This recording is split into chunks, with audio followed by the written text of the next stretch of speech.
Okay, ito pa mga kayabing dukot, ano. Yung load wheel naman, durog yung bearing. Yan, oh, durog, oh. Dahil sa hindi nga maganda yung flooring dito, kaya nadudurog yung bearing niya. Kung sa forklift mga kingpin ang sinisira niya, ito naman yung mga lifter na ganito, bearing naman ang dudurugin niya, no? Kasi di nga maganda yung flooring.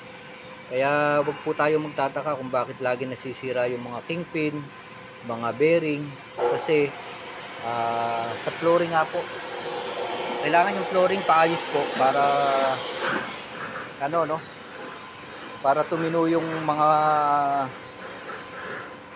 pang ilalim ng unit natin.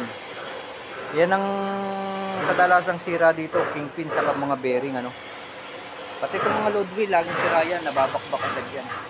Dahil sa hindi nga maganda yung flooring, ano. Okay, thank you mga kayaping dukot, ano. God bless.